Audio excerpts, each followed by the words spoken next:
Assalamualaikum anak-anak. Apa kabar semuanya? Semoga anak-anak sehat semua. Tetap di rumah, jaga kesehatan dan juga rajinlah berolahraga. Anak-anak, pertemuan hari ini kita awali terlebih dahulu dengan membaca basmalah bersama-sama. Bismillahirrahmanirrahim. Semoga Allah memberikan ilmu yang bermanfaat kepada kita semuanya. Anak-anak, hari ini kita akan melanjutkan pembelajaran pada tema 2, bermain di lingkunganku. Subtema 2, bermain di rumah teman. Dalam pembelajaran kali ini, kita akan membahas makna kosakata tentang keragaman benda. Masih ingatkah kalian cara mencari makna kata? Kamu dapat menemukan makna kata dengan cara menanyakan kepada guru atau kepada orang tuamu. Kamu juga dapat menanyakan kepada teman sekelasmu yang sudah paham. Lalu juga bisa mencari dalam Kamus Bahasa Indonesia. Nanti akan dibimbing ayah dan bunda di rumah. Anak-anak, kita akan belajar kosakata tentang keragaman benda. Kosakata yang berkaitan dengan keragaman benda bermacam-macam. Misalnya, wujud benda dan kegunaan benda. Wujud benda antara lain padat, cair, dan gas. Kegunaan benda juga bermacam-macam. Coba sekarang kita mencari makna kosakata di bawah ini. Misalnya, ada kata bentuk. Bentuk dalam Kamus Bahasa Indonesia memiliki makna rupa atau wujud suatu benda. Lalu, ukuran memiliki makna hasil mengukur panjang, lebar, luas, besar sesuatu. Sedangkan jumlah memiliki makna banyaknya sesuatu. Nah, nanti anak-anak bisa mencari kata dan mencari artinya. Boleh bertanya kepada orang tua atau mencari kamus di Kamus Bahasa Indonesia dengan dibantu orang tua kalian di rumah. Lalu berikutnya, kita akan mengulang kembali karena Ibu sudah menjelaskan pada pertemuan minggu lalu tentang benda. Berdasarkan wujudnya, benda ada benda padat, benda cair, dan benda gas. Benda padat memiliki bentuk tetap, contohnya meja, kursi, dan batu ya. Kemudian benda cair mengikuti bentuk wadahnya, contohnya misalnya air, kecap, sirup ya. Itu adalah contoh benda cair. Sedangkan benda gas memiliki sifat mengikuti bentuk wadahnya, seperti udara, awan, dan asap. Nah, ini adalah contoh-contoh benda gas. Lalu berikutnya, kita akan mempelajari benda dan kegunaannya. Nah, dalam bacaan ini, ayo kita pahami bersama-sama benda dan kegunaannya. Setiap benda memiliki kegunaan. Misalnya, kegunaan benda yang di kamar mandi. Gayung berguna untuk mengambil air di bak. Handuk berguna untuk mengeringkan tubuh. pemilihan bahan pembuat benda harus tepat. Tujuannya agar benda nyaman dipakai. Contohnya, gayung terbuat dari plastik agar kedap air dan handuk terbuat dari kain agar dapat menyerap air. Nah, contoh benda yang lain yang ada di kamar mandi seperti sabun ini ya, ini adalah termasuk benda-benda yang ada di kamar mandi. Ada juga gayung, ada juga pasta gigi, sikat gigi, ada juga sampo dan benda-benda yang lainnya pasti memiliki kegunaan masing-masing. Nah, berikutnya anak-anak nanti akan menceritakan kembali isi teks tentang keragaman benda yang anak-anak baca tadi ya. Jadi nanti kalian akan menceritakan kembali isi teks tersebut yang sudah dibaca. Nah, tentunya Ibu ulangi lagi dengan memperhatikan langkah-langkah berikut. Yang pertama, bacalah keseluruhan teks dengan seksama lebih dahulu. Kemudian yang kedua, catatlah informasi penting pada teks tersebut. Yang ketiga, ingat kembali kata-kata yang berkaitan dengan keragaman benda. Kemudian yang keempat, tuliskan isi teks dengan bahasamu sendiri. Yang kelima, kemudian ceritakan dalam bentuk video. Jadi nanti anak-anak menceritakan kembali isi teks bacaan tadi, atau anak-anak boleh mencari benda yang lain yang ada di sekitar kalian. Nah, nanti caranya kalian tunjukkan benda itu bentuknya apa, kegunaannya apa, ya. Lalu kalian kirim dalam bentuk video. Paham anak-anak? Nah, nanti anak-anak bisa meminta bantuan ayah bunda ataupun kakaknya. Selain kita belajar tentang keragaman benda, kita akan menghitung perkalian bilangan 2, 1, dan 0. Urutan pada bilangan yang dikali tidak mengubah hasil perkalian. Contohnya, 3 kali 4 sama dengan 4 ditambah 4 ditambah 4 sampai 3 kali. Hasilnya adalah 12. Begitu juga 4 dikali 3 sama dengan 3 ditambah 3 ditambah 3 ditambah 3 sampai 4 kali. Hasilnya juga 12.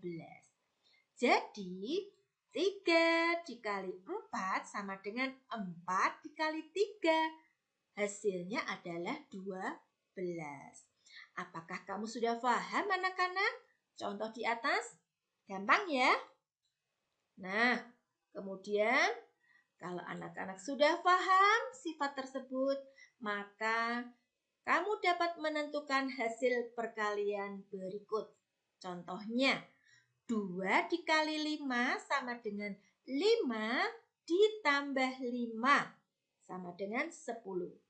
2 dikali 6 sama dengan 6 ditambah 6 sama dengan 12. Jadi, perkalian bilangan dengan 2 sama hasilnya dengan menjumlah bilangan tersebut sebanyak 2 kali.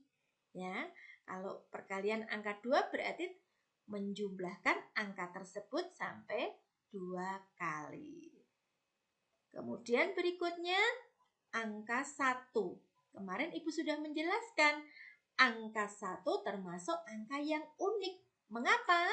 Karena bilangan berapapun yang dikalikan angka 1, hasilnya adalah bilangan itu sendiri. Begitu juga dengan angka 0. 0 ya. Ini 2 kali 0.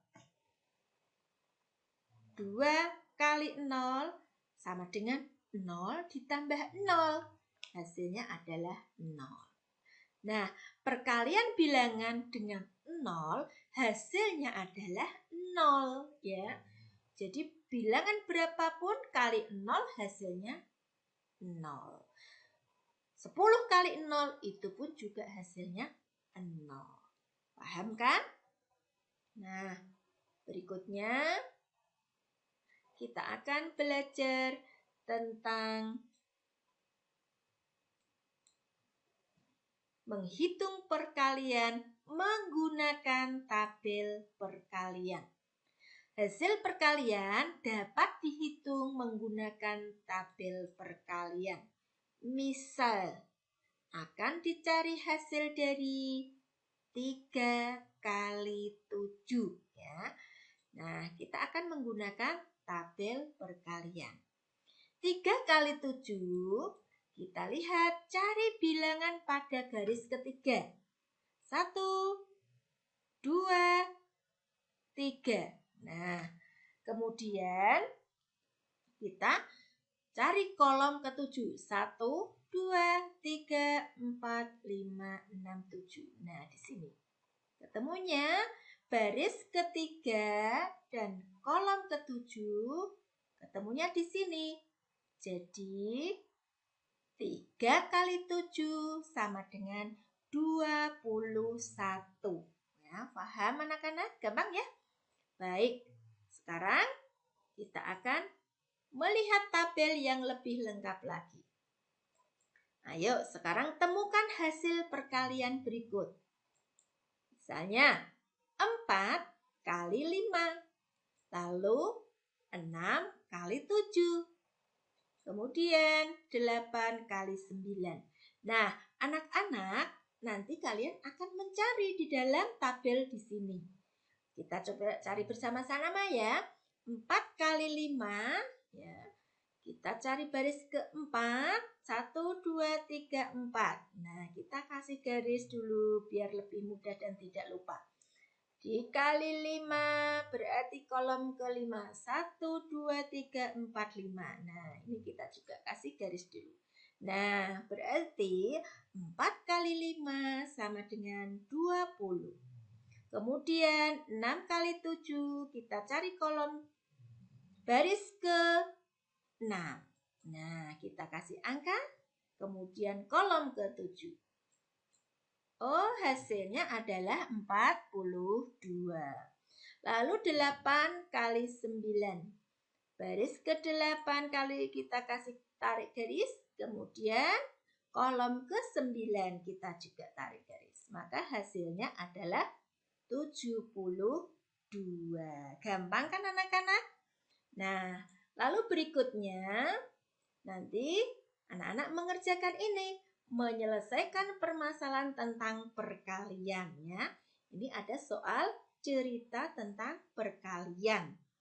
Kemudian nanti tuliskan bentuk perkalian dengan hasil berikut.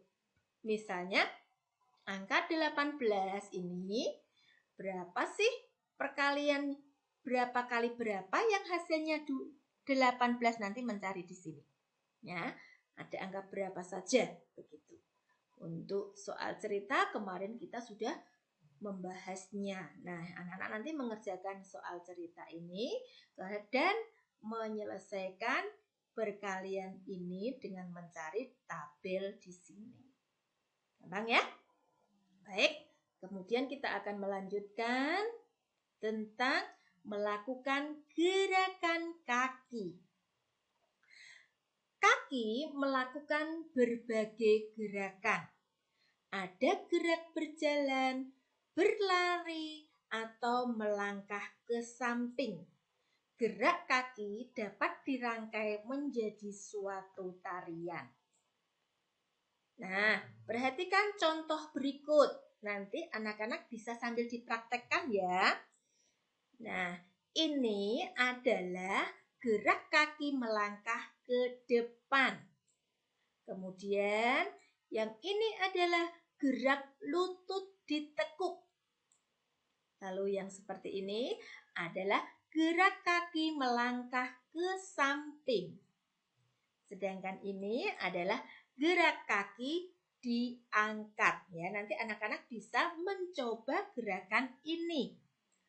Lalu berikutnya, kita praktekkan gerakan berikut dengan melakukan sesuai hitungan 1 sampai 8. Nah, kita harus menyesuaikan dengan gerakan tangan kita, ya, kaki kita, kepala kita. Yuk, tangan kita, kaki kita dibuka, lalu tangan kita diayunkan ke kanan, ke kiri sampai hitungan ke-8. Ya. Lalu tangan kita diangkat ke atas, kemudian digerakkan ke kanan, ke kiri sampai hitungan ke-8. Nah, dengan demikian nanti akan terbentuklah gerakan-gerakan tari karena dengan menggunakan hitungan yang sama. Lalu berikutnya akan melakukan koordinasi gerak kepala, tangan, dan kaki. Untuk apa? Dengan gerakan kepala, tangan, dan kaki dapat digabung membentuk tarian. Agar gerakan kompak, lakukan dengan hitungan yang sebagaimana tadi Ibu jelaskan, menggunakan hitungan 1 sampai 8 sehingga gerakan itu akan sesuai. Nah, misalnya contoh di sini adalah gerakan bermain layang-layang menggabungkan gerak kepala, tangan, dan kaki ya. Kepala, tangan, dan kaki ini ketika bermain layang-layang. Anak-anak sudah pernah bermain layang-layang? Nah, ini terutama anak laki-laki ya yang sudah pernah ya. Nah, kemudian anak-anak setelah bermain tentu kita tidak boleh lupa waktu. Nah, di sini kita akan belajar sikap yang boleh dan tidak boleh dilakukan di rumah. Ya, di rumah pasti ada aturannya yang harus dipatuhi bersama-sama. Sikap yang boleh dilakukan di rumah, misalnya berpamitan kepada orang tua sebelum bermain. Ini anak-anak pernah lakukan tidak ya? Kalau mau bermain, berpamitan kepada ayah bunda tidak? Insya Allah pasti berpamitan. Kemudian mengucapkan salam sebelum masuk ke rumah. Apakah sudah dibiasakan anak-anak? Nah, salam itu doa loh. Ya, dan Rasulullah pun juga memerintahkan kepada kita, afsus salama bainakum, sebarkanlah salam di antara kamu ya, di antara kalian. Nah, salam itu adalah doa. Mari bersama-sama dibiasakan anak-anak ketika masuk rumah, ketika bertemu dengan orang lain atau bertemu dengan gurunya, saudaranya, ucapkan salam karena salam itu adalah doa. Lalu berikutnya, sikap yang tidak boleh dilakukan di rumah. Misalnya, bermain hingga lupa waktu. Nah, saking asiknya bermain sampai lupa waktu. Nah, ini tidak boleh, apalagi sampai tidak lupa dengan sholatnya. Waduh, tidak boleh. Kemudian sikap yang tidak boleh dilakukan di rumah juga membantah nasihat orang tua. Siapa yang pernah membantah nasihat orang tua? Insya Allah tidak ada yang pernah.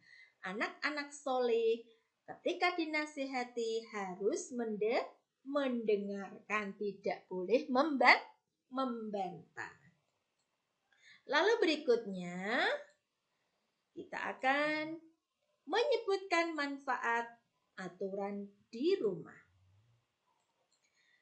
Aturan di rumah harus dipatuhi setiap anggota keluarga.